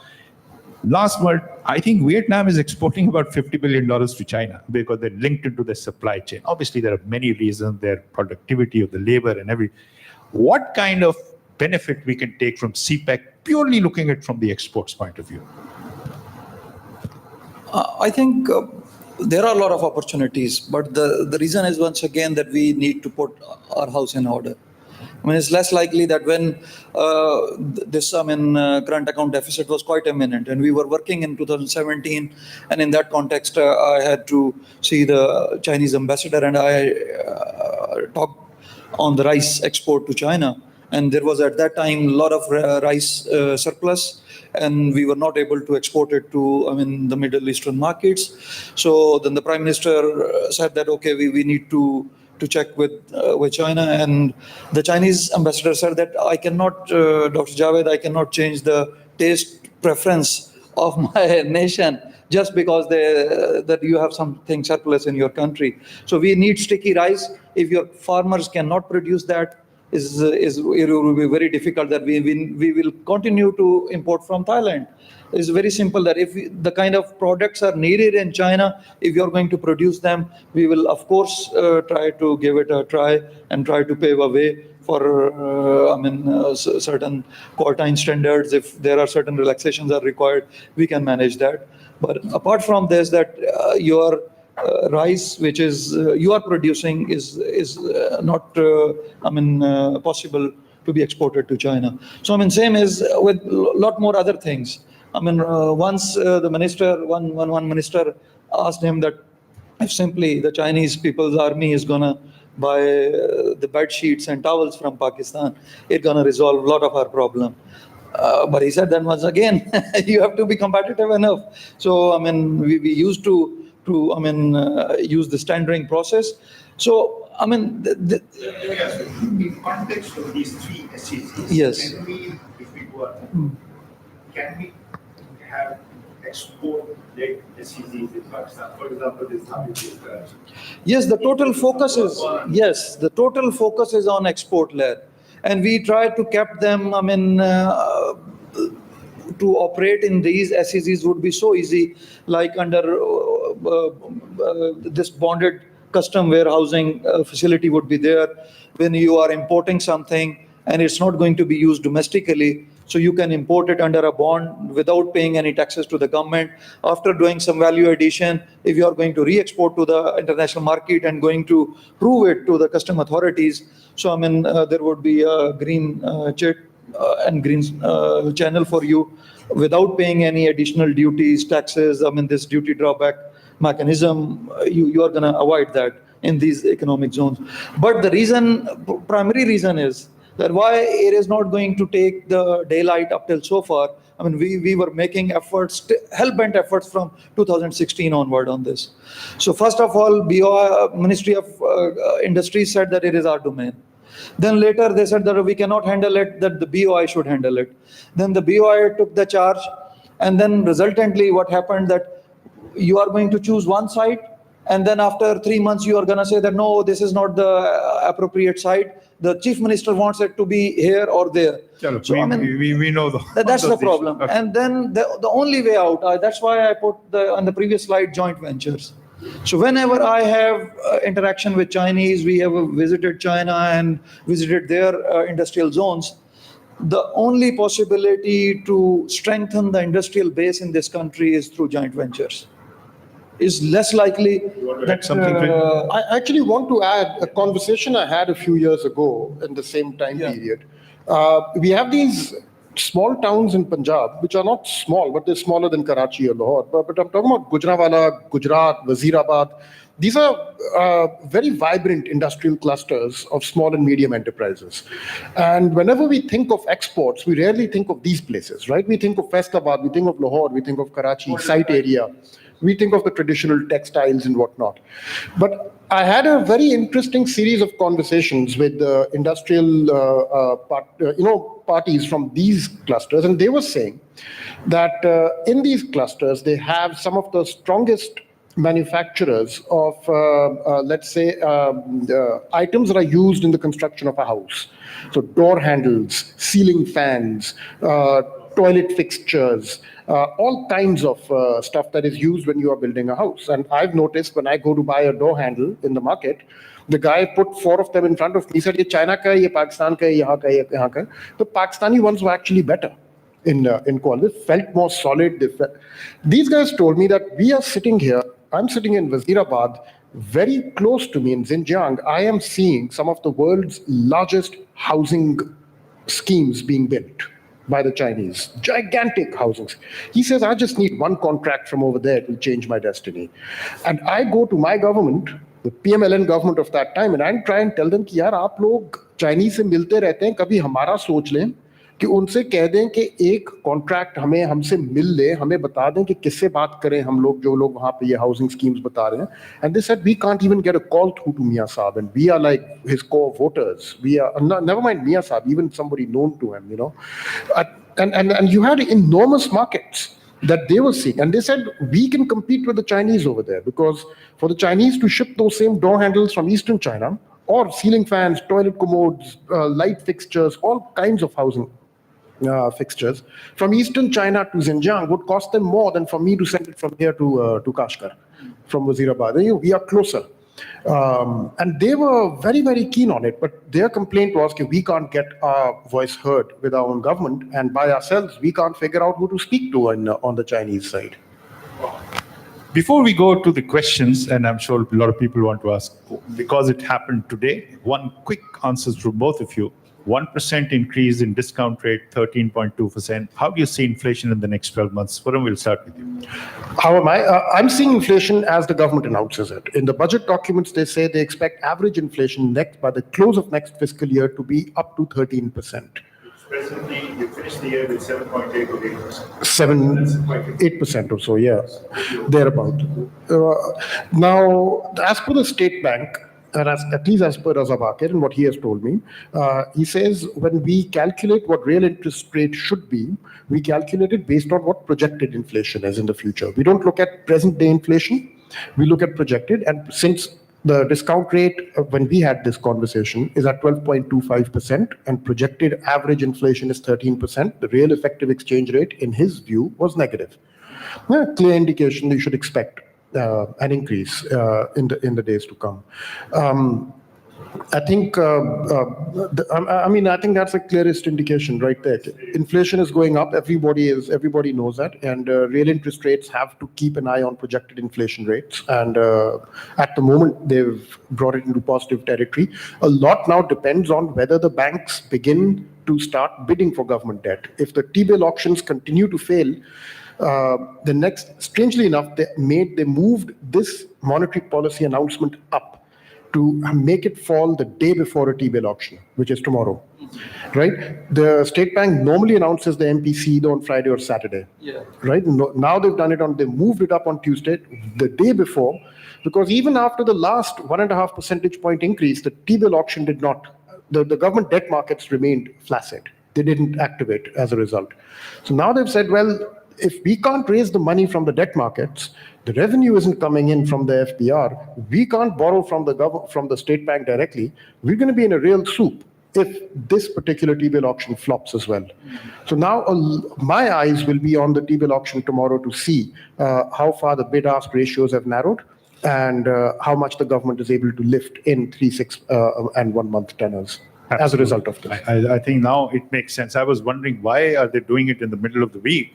And if they had gone for the auction tomorrow and the policy statement would have come on let's say Saturday, nobody would have bid for this. I agree. Now it explains. I was a bit confused. Quick one from you, and then we'll go to the. I think also one aspect how the inflation is being influenced by the policy actions, and the one X factor is the oil prices. So normally the outlook is quite positive. So it seems like there will not be a major change in the oil prices in the market. So it's expected that it would be around 40% of going.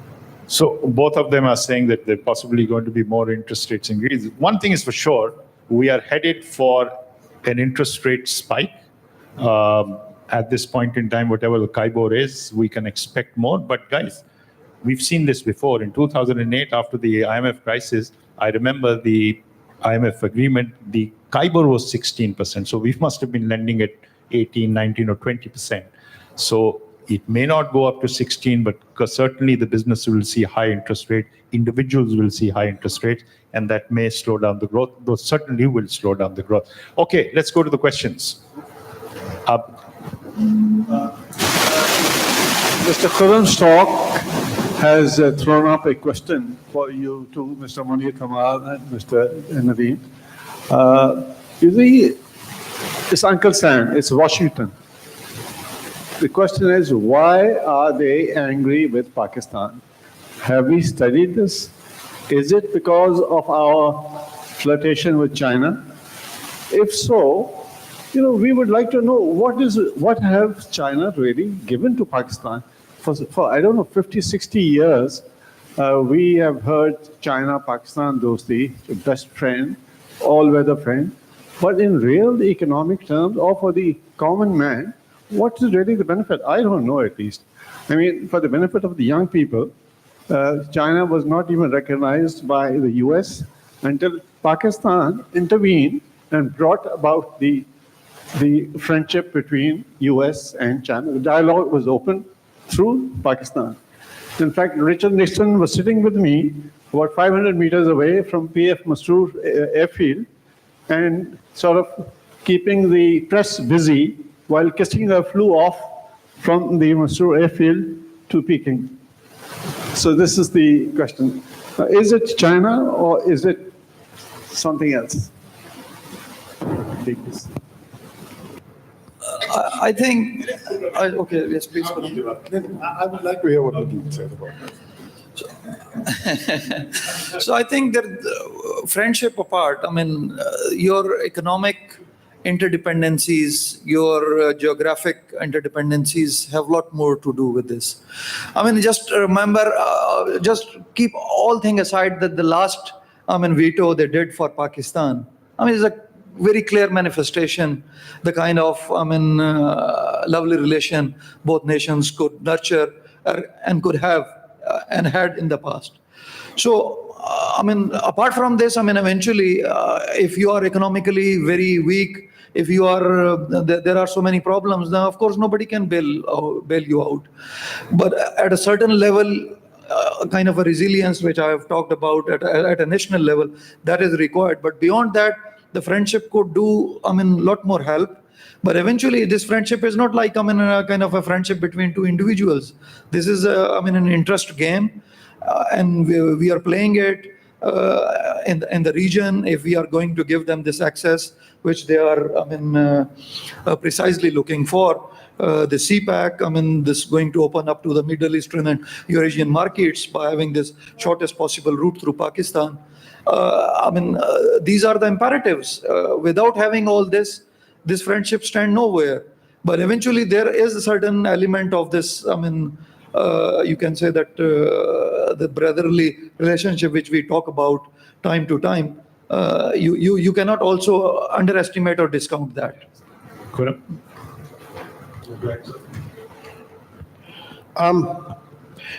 Since you asked over the past 30 years, I'm not sure if China was how much of a position China was in to do much for Pakistan for the majority of that time period.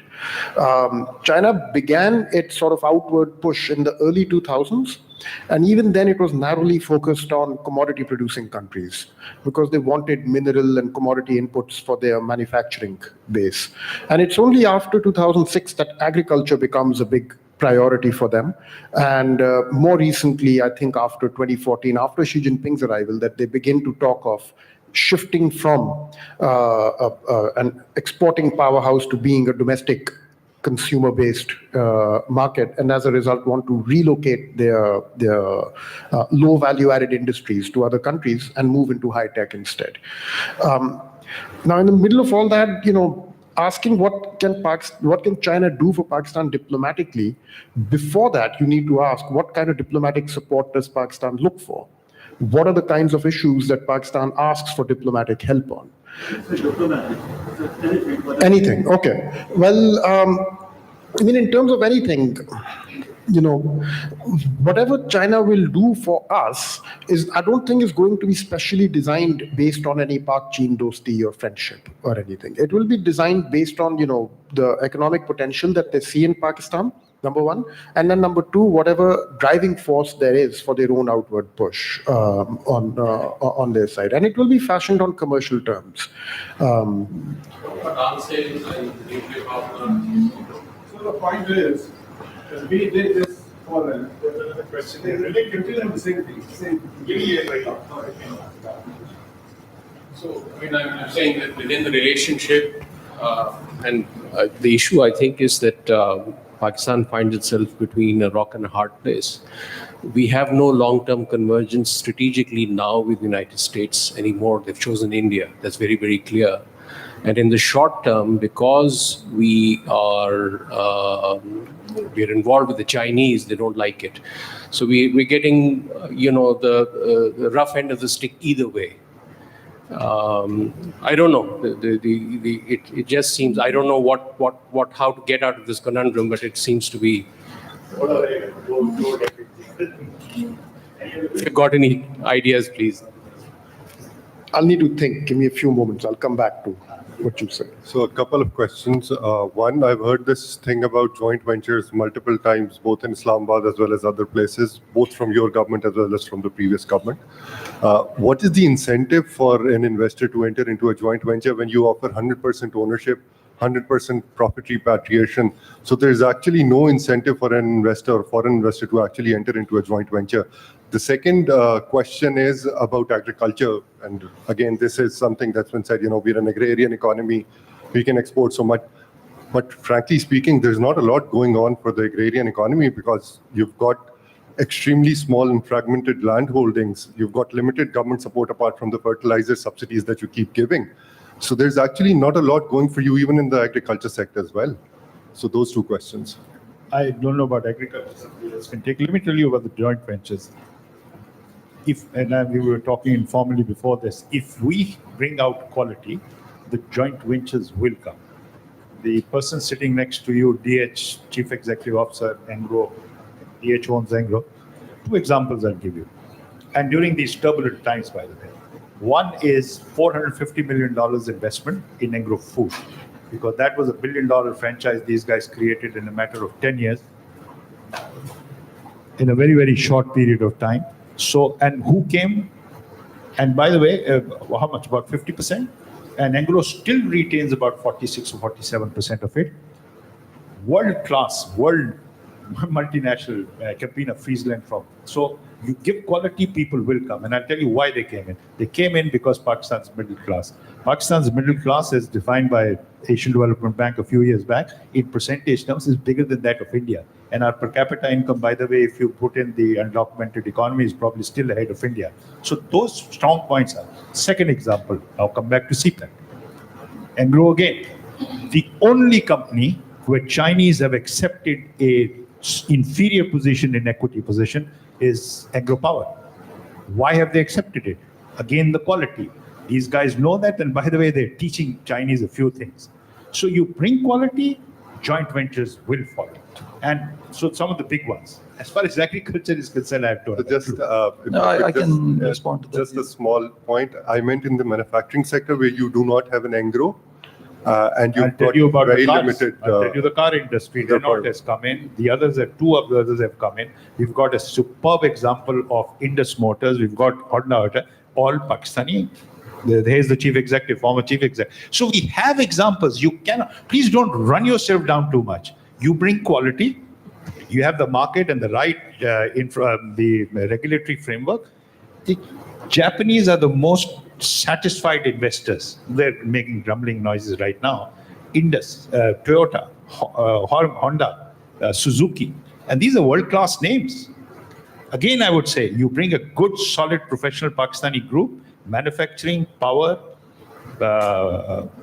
even this consumer goods like Engro Food, people will come. And these guys, a recent example, the two examples I gave for Engro, came in a very, very difficult time. When did we receive $450 million? 2016. And not a very robust period of Pakistan's economic performance. Agriculture, I have no idea. Yeah, I think. So in agriculture, I think if you simply look at Pakistan import bill, roughly $960 million worth of pulses we are importing. So, okay, I mean, you name it, there are multiple, items, and roughly around, there is a potential that this $3 to $4 billion we can easily shave off from our current account deficit or balance of payment का जो अभी issue है, उसको settle किया जा सकता है. And that is precisely just because of one flawed policy, and that's the sugarcane spot price. So if we are going to address this, and वो land holding का ज़माना अब गया, अभी is a contract farming, and you would be amazed to know there is the Japanese professor था जिसने हमारे Hunza valley में he did wonder. And what was that? कि खुबानी को वो खुश करके बेचते थे गंधक लगा के, and that was around 600 rupees का वो किलो बिकता था. That professor, he looked at that. उसने आके वो पूरी वैल्यू चेन को रिफाइन किया है with the help of certain कुछ लोगों को एम्प्लॉय किया यहाँ से, and it was in an NGO context. कोई उसने चार्ज नहीं किया. अभी वही खुबानी 2200 रुपए किलो की बिक रही है और जापान खरीद रहा है, because they think that क्योंकि हमारे ओल्ड एज लोग ज्यादा हैं तो इसमें पोटाशियम और मैग्नीशियम बहुत ज्यादा होता है, that's very healthy for joints, joint pain, तो जिसकी वजह से इसकी कंजम्पशन बहुत ज्यादा है. So now we are importing from Pakistan, and this all is happening in contract farming. So there are multiple models, multiple ways which could be employed, and we can take this advantage.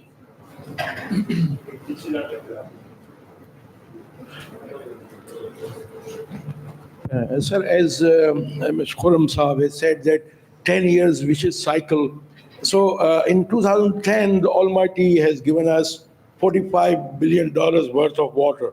At the time, the Prime Minister said, we will not sleep until the last drop of that water goes into the sea. So this year again, we have the plan of throwing this water into the sea. So where are the huge water reservoirs that we should have constructed, or the plan of diverting that water towards Thar? And there is no plan. I mean, the only reason of progress of India, China, and US is their huge water reservoirs, which we didn't constructed additional water reservoirs. That I think this year again, flood situation is fast approaching. I'm not convinced that water reservoirs are the answer to Pakistan's water woes at all. Okay, I've worked more than, I mean, 10 years back, I did a long series of programs on this. I came into contact, I interviewed every water sector, well, not every, but like many water sector experts and whatnot, including those madly in favor of Kalabar Dam and Diaber Bhasha Dam and all that. And I must tell you, I think the amount of water that is wasted on the farms, that is where we need to begin. Not upstream by building more reservoirs. More reservoirs are right now. You see, what I've realized is that after Mangla and Tarbela dams were built and WAPTA was involved in their construction and in their operation, WAPTA वालों की सुई आके dams पे फंस गई है और वहां से वो हिल नहीं रही. And with WAPTA and its retired officers who are driving the water conversation in Pakistan. And they cannot think beyond water reservoirs only. It's got to do with their past. They want to go back to the glory days of the 60s and the 70s when these dams were being built and huge and WAPTA was growing and it was a glorious careers for everybody to be made in these enterprises. We are now in the era of drip irrigation. We are now, I mean, even drip irrigation is 10-year-old technology. The other day I had an agriculture sector, a guy from America in my office. And he was saying, he was trying to tell me about the kind of technology that is now being used in the world. And I mentioned drip irrigation. And he stopped. He looks at me and he says, purani baat kar rahe, drip irrigation. He says, let me tell you what they are now using. They have drones flying over the fields that have artificial intelligence that can identify individual pests. You can program it कि जाके ये वाला बुलवर्म ढूंढो, वो एक बुलवर्म ढूंढ के map करके बता देगा कहाँ है और वहीं पे एग्जैक्टली उसके ऊपर एक जेट पेस्टिसाइड का मारेगा. ठीक है? This is the level that they are now playing it, and you can have these drones that are solar powered, so they are constantly patrolling your field, looking individually for the pests that are there for your product. ये बाकियों की agriculture conversation यहाँ तक चली गई है. हमारे यहाँ वापटा ने अभी तक reservoirs के ऊपर रखा है. We need to get out of this whole reservoir business. It's it's high cost, it's too politically controversial, and there are many other alternatives now that have opened up before us. We should start thinking about it. Excellent. कोई खातून सवाल पूछना चाहती? Because nobody is asking. Okay, we'll go.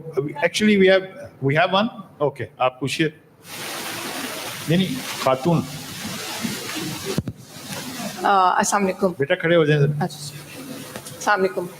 So my question is regarding tax revenue mobilization. So as such, it's an important topic for a government because you need to earn if you have to invest in the country, right? Spend on people.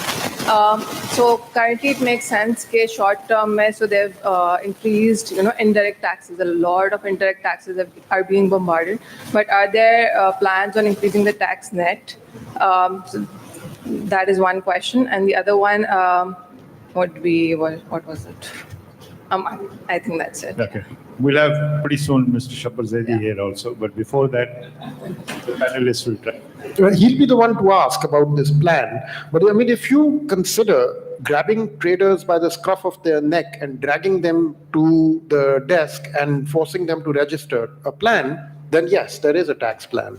But at the moment, what we have is a very aggressive documentation drive that is basically doing everything that has been done before. This requirement to register your distributors, for instance, has been placed on manufacturers in the past. This requirement on traders to retain CNICs of all that they supply to or buy from has been tried in the past. They are now trying it one more time. They're being very aggressive about it. Whether or not they succeed that's the plan. Whether or not they succeed is up in the air. Let's see. all we can say is the past tells us that every single time they have tried this, they have not succeeded. So let's hope this time maybe they'll be able to break new ground. Maybe. Let me tell you something. We will have this discussion over a cup of tea. They're here. So we need to take one more question and then we'll have the other thing. Ajay, Assalamu alaikum. Actually, don't you think that there is a need to decouple politics from economy? The reason we are going around in circles is because after taking the initial few steps, we fall short of taking the full-blown impact of our economic policies. I would just like to give you a couple of examples here.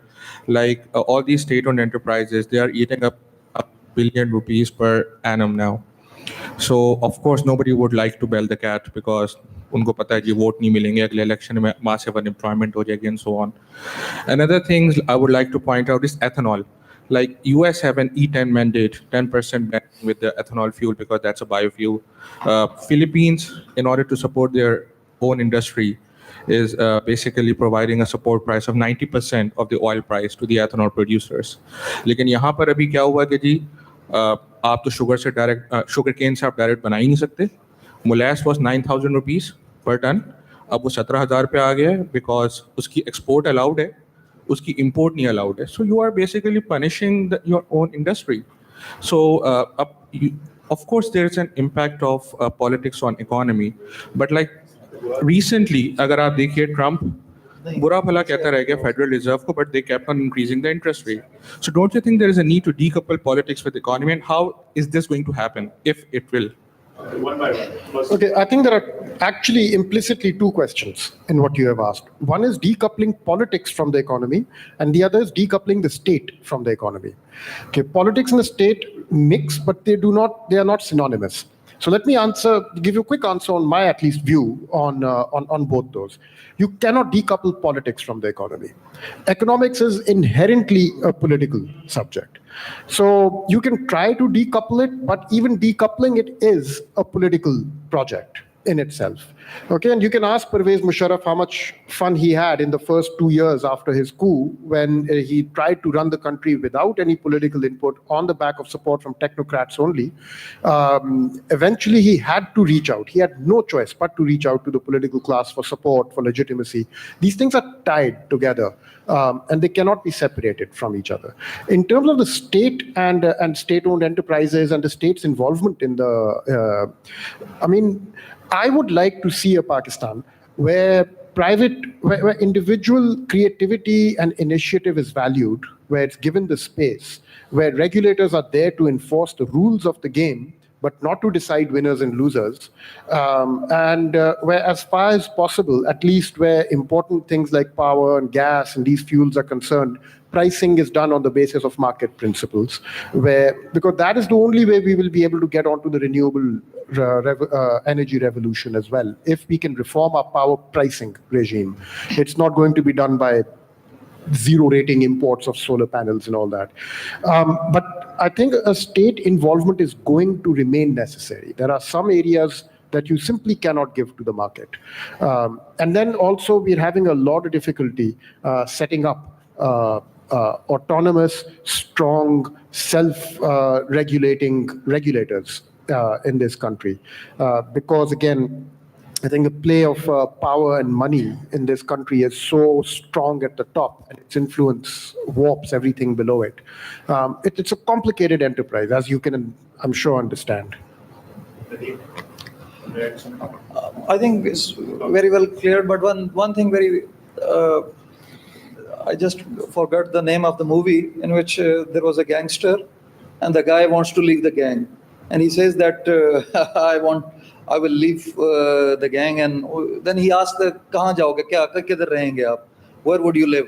He said that there's a free world. No, stupid, there's only free markets, there is no free world. So that's the bottom line.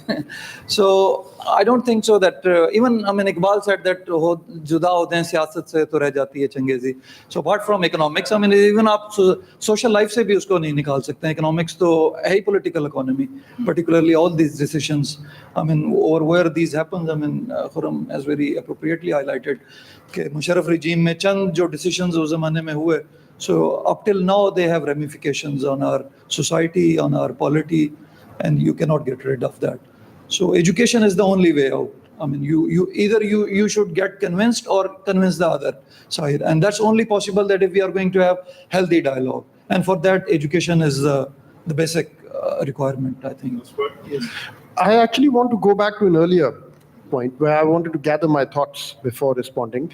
This whole talk of agriculture exports makes me very uncomfortable. It makes me very nervous, especially when we are told that we are going to plug our trade deficit with China on the back of agriculture exports. That makes me very uncomfortable, okay? If we are going to import, unless agriculture imports, they mean cotton, which they don't. They mean edible, they mean food. Because if we're going to import machinery and export rice, we are going to be at the losing end of a trade bargain. I just want to share with you the recent the State Bank quarterly report has a chapter on agriculture and food security in Pakistan. Okay. And we attained food self-sufficiency after a 2-decade-long struggle in this country since we became independent. After independence, Pakistan was a net food importer. And it's only in 1970 that we had our first full year when we did not import any food. So that 2+ decade struggle is now at stake if we move into food exports. This is what the State Bank found, right? They said 36.9% of households in the country are food insecure. 18.3% face severe food insecurity. And then it goes into the provinces. It says in Balochistan, at least 30% of households experience hunger on a chronic basis. So despite being food self-sufficient, we produce enough grain in this country to feed every stomach in the country. And we are not able to do so somehow. Somehow people are still going hungry. That is a problem. And I think before we start thinking of exporting food to plug our external or current account deficits, we need to reform our own country in such a way that these statistics improve. Improve food security at the household level first, before you start exporting your food to and making that the plan with which to plug your trade deficit with China. Well said, very well said. And on that somber note, we come to the end of this. But as I said, you people can carry on the discussion and ask questions from the on the tea when we have tea outside. Thank you very much, Khurram. Thank you very much, Nadeem. Muzammil had to leave early. This has been much more interesting than what I thought. So I think she and I planned this thing together. So good job, very, very good job. And I think we picked up the right one. So thank you. And most importantly, I must thank this is the first time there is no student in this room because they're all doing their internship. So you've packed this hall. This shows the importance people place on the economic these days. So thanks a lot for coming, ladies and gentlemen. And before we leave, we have a small ceremony, and I would like to invite PG. We have a senior resource sitting here to give the presents. Please come.